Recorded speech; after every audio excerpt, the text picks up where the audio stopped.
Hello everyone and welcome back to my channel. तो स्वागत करता हूँ आपका फिर से एक नए वीडियो में। तो आज की वीडियो एक बुक ब्लॉग स्टोरी वीडियो है जिसमें मैं आपको आनंद मठ जो बंकिम चंद्र चट्टोपाध्याय द्वारा लिखी एक अनमोल कृति है उसके बारे में बताऊंगा। उसकी पूरी की पूरी कहानी आपके सामने एक्सप्लेन करूंगा। तो इस वीडियो के अंत तक बने रहिएगा। साथ ही अगर आपको ये वीडियो पसंद आए तो इस वीडियो को लाइक कर दीजिएगा और अगर आप नए हैं तो इस चैनल को सब्सक्राइब भी कर लीजिएगा। तो शुरू करते हैं। आनंद मठ की कहानी। आनंद मठ उपन्यास की कहानी 1770 के आसपास हुए सन्यासी विद्रोह के ऊपर आधारित है।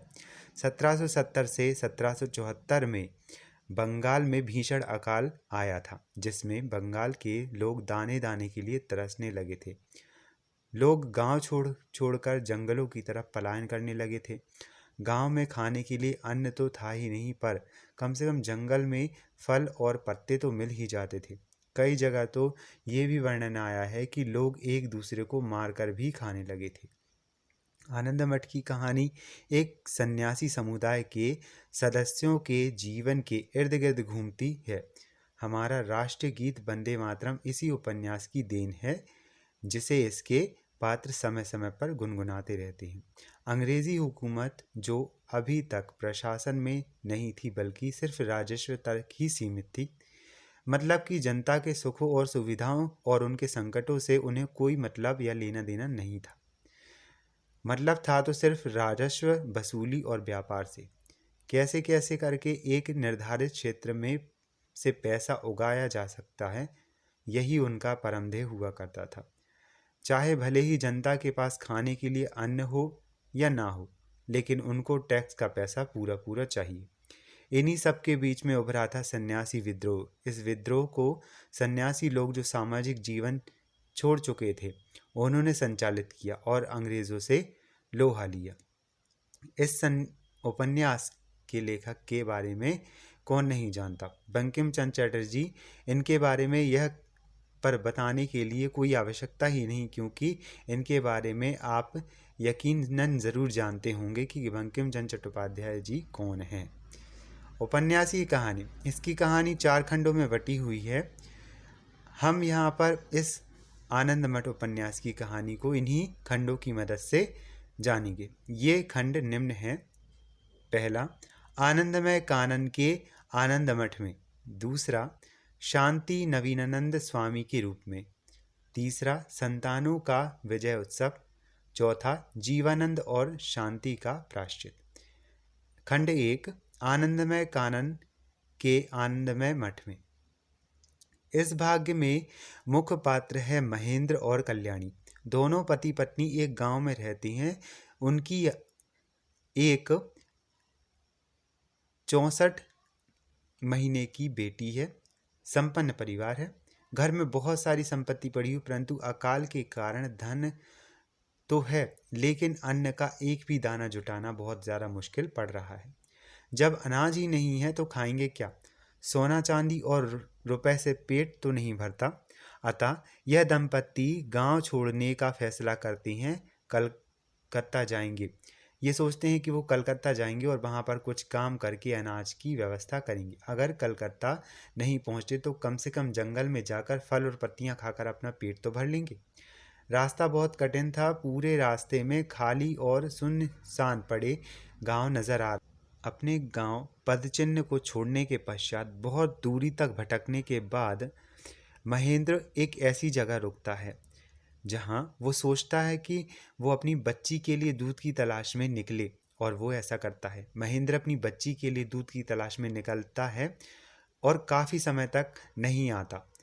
इसी बीच जंगल से बाहर आए डाकू कल्याणी और उसकी बच्ची का अपहरण कर लेते हैं। इधर जब महेंद्र वापस आया तो देखा कि पत्नी और बच्ची वहाँ से लापता है और उसके होश उड़ जाते हैं। अपनी पत्नी का नाम तेज़ तेज़ चिल्लाते हुए इधर उधर भटकने लगता है। कभी वह गांव तो कभी वह दूसरे गांव जाता है। कभी एक सड़क तो कभी दूसरी सड़क जाता है और उसकी वेशभूषा देखकर एक अंग्रेज का दल जो उसे रास्ते में जा रहे थे उन्हें सन्यासी विद्रोही समझकर गिरफ्तार कर लिया जाता है और अपनी बैलगाड़ी में रस्सी से बांधकर महेंद्र को रख लेते हैं। उधर जंगल के डाकू कल्याणी और उसकी बेटी को जिंदा फूंक कर खाने की तैयारी में लगे थे। इसी बीच इन डाकुओं के आपस में लेन देन को लेकर कुछ झगड़ा हो जाता है और मौका देखकर कल्याणी अपनी बेटी को लेकर वहां से भाग जाती है। बचते बचते वो जंगल के बीच में एक मठ यानी आश्रम में पहुंच जाती है, आश्रम के पास पहुंच जाती है। यह मठ सन्यासियों का था। ये विद्रोही सन्यासी थे। ये अपने आप को तो संतान कहते थे, संतान यानी भारत माता की संतान। इनके प्रमुख सन्यासी का नाम था सत्यानंद। उन्होंने वहां कल्याणी को रहने और खाने की व्यवस्था की, वचन दिया कि अपने सन्यासी साथियों की मदद से उसके पति महेंद्र को भी ढूंढ लिया जाएगा। सत्यानंद अपने दूसरे चेले भावानंद को महेंद्र को ढूंढने में लगा देता है। भावानंद को ज़्यादा समय नहीं लगता महेंद्र को ढूंढ निकालने में। दरअसल में यह पूरा क्षेत्र ही सन्यासियों का था। जहाँ तहाँ उनके गुप्तचर घूमते फिरते थे। आसपास के स्थानीय जनता में भी उनकी अच्छी सहानुभूति और पकड़ थी, जिससे कोई भी खबर इनके कानों तक पहुंचने में ज़्यादा देर नहीं लगती थी। वास्तव में महेंद्र और कल्याणी के अपने गांव छोड़कर शहर जाने की बात ही उनको पहले ही मालूम हो चुकी थी और संतान प्रमुख सत्यानंद चाहते थे कि महेंद्र सन्यासी विद्रोह में शामिल हो। चूँकि महेंद्र संपन्न परिवार से था, अगर वो सन्यासी या संतान बनते हैं तो इस आंदोलन में और मदद मिलती है। मठ में महेंद्र और कल्याणी के बीच फिर से मुलाकात होती है। सन्यासी यानी संतानों के आंदोलन और विद्रोह के बारे में जानने के बाद उसे मौका मिलता है और उनको मठ के प्रमुख सत्यानंद महेंद्र को संतान यानी कि सन्यासी बनने का आग्रह करते हैं। परंतु सन्यासी या संतान बनने का मतलब था कि उन्हें अपने गृहस्थ जीवन को त्यागना पड़ता है। महेंद्र का मन तो बहुत था, परंतु अपनी पुत्री व पत्नी से वह बहुत प्यार करता था। अतः सत्यानंद के आग्रह को महेंद्र विनम्रता से इनकार कर देता है। आनंद मठ से विदा होकर पत्नी सहित अपने रास्ते पर लौट पड़ता है। परंतु किस्मत को मंजूर कुछ और ही था कि उनकी पत्नी को पता चल जाता है कि उनकी वजह से पति को भारत माँ की सेवा करने का मौका नहीं मिल पा रहा है। इससे उसे और दुख होता है। कल्याणी ने मुश्किल वक्त में छुटकारा पाने के लिए जहर की एक पुड़िया बांध रख ली थी। रास्ते में एक जगह सुस्ताते समय खेल खेल में कल्याणी की बेटी ने जहर खा लिया। यह देखकर कल्याणी और दुखी हुई और बाकी बचा हुआ जहर स्वयं खाकर आत्महत्या कर लेती है। इधर महेंद्र अपनी पत्नी और पुत्री के शव पर विलाप कर रहे थे कि अचानक से पुलिस का दस्ता वहां आ धमकता है। महेंद्र को सन्यासी समझकर गिरफ्तार कर लिया जाता है। वो कितना भी चिल्लाता है, कम से कम मेरी बेटी और पत्नी का अंतिम संस्कार तो कर लें दो, लेकिन उनकी एक भी नहीं सुनी जाती और उन्हें वहां अपने साथ घसीट कर साथ ले जाता है। महेंद्र अपनी किस्मत पर रो रहा था। अंतिम समय में अपनी पत्नी और पुत्री का अंतिम संस्कार भी न कर सका। जंगल के जानवर उनके शव को नोच नोच कर खा जाएंगे। कुछ समय बीत चुका था। कल्याणी और उसकी बेटी का शव जंगल में पड़े पेड़ के किनारे पड़ा हुआ था। तभी वहां से गुजरते हुए अलग अलग समय पर दो संतान सन्यासी की नज़र उन पर पड़ती है। पहले ने देखा कि माँ मर चुकी है जबकि बच्ची जिंदा है, भूख से बिलख रही है, सो वह बच्ची को अपने साथ लेकर चला जाता है और दूर गांव में अपनी निसंतान बहन के यहाँ उस बच्ची को छोड़ देता है। कुछ और समय बाद एक और सन्यासी संतान की नज़र कल्याणी के शव पर पड़ती है। उसने पास जाकर बहुत सावधानी से जाँच की तो पाया कि नाड़ी धीरे धीरे चल रही है। जल्दी जल्दी उसने जंगल में भाग दौड़कर जड़ी बूटियां बटोरी, उसका रस बनाकर दोनों को पिलाया। थोड़ी देर में कल्याणी का होश एकदम सध जाता है। होश आने पर उसने अपनी बच्ची को नहीं पाया। इससे लगा कि उसकी बच्ची को कोई जंगली जानवर उठा ले गया। इस सन्यासी संतान ने मठ प्रमुख सत्यानंद के आदेश अनुसार कल्याणी के रहने के प्रबंध अपने भाई के यहाँ करा दिया होता है। महेंद्र को बाद में सत्यानंद ने अपने चेले की मदद से जेल से छुड़ाया और आश्रम में उनको संन्यास पंथ का पाठ पढ़ाया। पहले वो तैयार नहीं था, लेकिन अब उनकी जानकारी में उनकी पत्नी और बेटी इस संसार में नहीं बचे थे तो वह क्या करता। संन्यास पंथ को स्वीकार कर सत्यानंद ने महेंद्र को अपने गांव जाने का आदेश दिया। वहां जाकर वह अपने किले को मजबूत करे।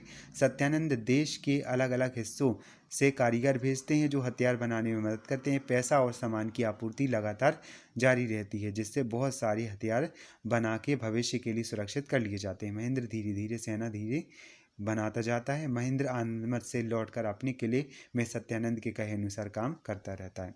खंड 2 में है शांति नवीनानंद स्वामी के रूप में। जीवानंद आनंद मठ के प्रमुख सत्यानंद के दाहिने हाथ थे।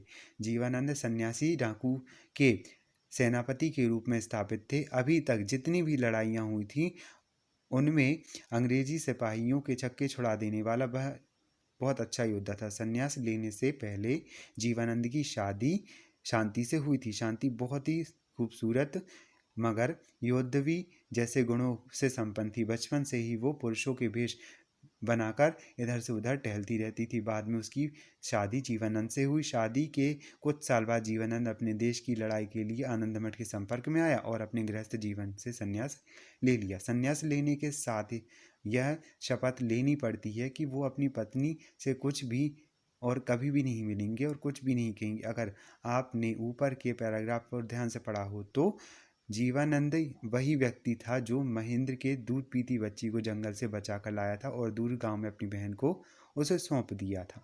इसी बच्ची को सौंपते समय उसकी मुलाकात फिर से अपनी पत्नी से होती है। उनकी पत्नी शांति के मन में फिर से अभिलाषाएं फूट पड़ती हैं। वो जीवानंद के साथ उसके मठ और जंगल चलने की लिए जिद करती है, परंतु संतान पंथ के अनुसार कोई भी महिला उनके समुदाय में शामिल नहीं हो सकती और ऊपर से पति पत्नी तो कभी भी नहीं। इसके चलते शांति चुपचाप बिना किसी को कुछ बताए वहाँ से घर से निकल जाती है।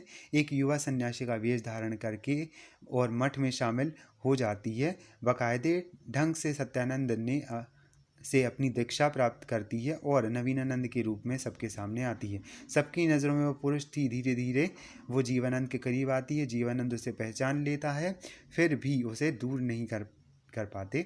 उनके मन में भी शांति उर्फ नवीनानंद के प्यार तो है ही। इसी बहाने दोनों साथ में रहने लगते हैं, लेकिन उनकी नज़र में यह संन्यास और संतान संप्रदाय को धोखा देना होता है। जीवानंद इसका प्रायश्चित करना चाहता है, अपना जीवन युद्ध के मैदान में त्याग करके। खंड 3 में है संतानों का विजय उत्सव। संतानों की संख्या अब लगातार बढ़ती जा रही थी। धीरे धीरे वो लोग भी इसमें शामिल हो चले थे जिनको संतान के धर्म और कर्म से कोई मतलब नहीं था। वो लोग इस आंदोलन से जुड़े थे सिर्फ अपने पेट की भूख मिटाने और लूटपाट करने के लिए। अंग्रेज सिपाहियों और उनसे जगह तथा संघर्ष बढ़ता चला जा रहा था। अंग्रेज कप्तान टॉमस इन निहत्थे और अप्रत्याशित लोगों को मारकर खुश हो रहा था और अपने आला कमान को रिपोर्ट भेजते हुए इतने हजारों विद्रोहियों का दमन किया।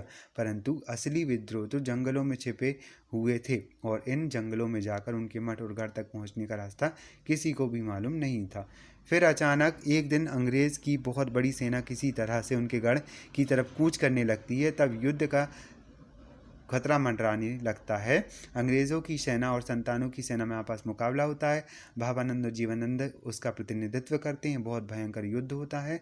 ऐसा लगता है कि संतान अपनी पूरी की पूरी अंग्रेज़ी सेना अंग्रेज़ों की तोपों का शिकार के सामने डाल देगी। फिर भी उसकी तरफ से महेंद्र की सेना अपनी तोपों के साथ युद्ध क्षेत्र में प्रवेश करती है। भयंकर लड़ाई खत्ती है, परंतु आखिर में भावानंद अपना सेना के नेतृत्व करते हुए अंतिम बलिदान देते हैं। संतानों की सेना आखिर में बहुत कम बचती है, परंतु अंतिम समय तक लड़ते लड़ते वे लोग विजय को प्राप्त करते हैं। खंड 4 में जीवानंद और शांति का प्रायश्चित। युद्ध के पश्चात कल्याणी अपनी पुत्री और पति महेंद्र का मिलन होता है। शांति और जीवानंद जो संतान संप्रदाय के वचनों के खिलाफ साथ साथ रह रहे होते अब अपने इस पाप का प्रायश्चित करना चाहते हैं और इन सब युद्ध और आंदोलन से दूर निकलकर कहीं जंगलों में जाकर खो जाते हैं। अगर आप इस उपन्यास के बारे में अच्छे तरीके से समझ गए हैं, इसकी जो मैंने कहानी एक्सप्लेन की है इस वीडियो में, तो आप ज़रूर इस बुक को पढ़िएगा। ये बुक बहुत ही ज़्यादा इंटरेस्टिंग बुक है और ये सबसे बड़ी बात, ये बहुत ही क्लासिक टाइप की बुक है जो हमारे भारत के बारे में बहुत ही अच्छी अच्छी व्याख्या देती है। मैंने जब इस बुक को पढ़ा तो मुझे बहुत अच्छा लगा और इसकी कहानी भी बहुत अच्छी है। हाँ, मुझे कहीं कहीं कुछ कुछ बातें हुई हैं और ये इतनी किताबों से होकर गुज़रने, इतनी सारी जो मैंने किताबें हैं उन किताबों को पढ़कर और उन किताबों से गुज़रना बहुत ज़्यादा मुश्किल रहा था और इतनी भाग-दौड़ करने के बावजूद मैंने इसे पढ़ा और इस मेहनत को आपके सामने लेकर आया हूँ और ये कहानी मैंने पढ़ी है। एग्ज़ामिनेशन के बावजूद भी मैंने ये कहानी पढ़ी थी और मैंने इसका वीडियो भी डाला था। इसका रिव्यू भी मेरे चैनल पर अपलोड है, तो मैं लिंक डिस्क्रिप्शन बॉक्स में दे दूँगा। और आज मैंने आपके सामने इस बुक की स्टोरी एक्सप्लेन की है। आशा है आपको ये स्टोरी बहुत ज़्यादा पसंद आई होगी और अगर आई हो तो वीडियो को ज़रूर लाइक कीजिएगा और साथ ही मेरे चैनल को सब्सक्राइब कर लीजिएगा। और आप ऐसी ही बहुत ही रोचक पुस्तकें पढ़ते रहिए। अगर आपको बुक्स से रिलेटेड कोई भी जानकारी चाहिए हो तो मैं अपनी ईमेल आईडी और फेसबुक और इंस्टाग्राम आईडी का लिंक अपनी डिस्क्रिप्शन बॉक्स में दे दूंगा, तो आप मुझसे संपर्क कर सकते हो। साथ ही व्हाट्सएप नंबर भी दिया हुआ है, तो आप मुझसे तभी भी संपर्क कर सकते हो। बुक से संबंधित कोई भी क्वेश्चन आपके जहन में हो, आपके दिमाग में हो, तो आप मुझसे बेझिझक क्वेश्चन का आंसर पूछ लीजिएगा। ये थी बंकिम चंद्र चट्टोपाध्याय द्वारा लिखी हुई बहुत ही सर्वश्रेष्ठ पुस्तक आनंद मठ की कहानी, जो मैंने आपके सामने इस रीडिंग ब्लॉग के माध्यम से व्यक्त की। आशा है आपको ये कहानी बहुत ज़्यादा पसंद आई होगी और आपको ये वीडियो भी बहुत ज़्यादा पसंद आई होगी। हम मिलते हैं जल्द ही नेक्स्ट वीडियो में। तब तक के लिए आप अपना ध्यान रखिएगा और बहुत सारी रीडिंग करते रहिएगा। हम मिलते हैं नेक्स्ट वीडियो में, तब तक के लिए टिल देन बाय।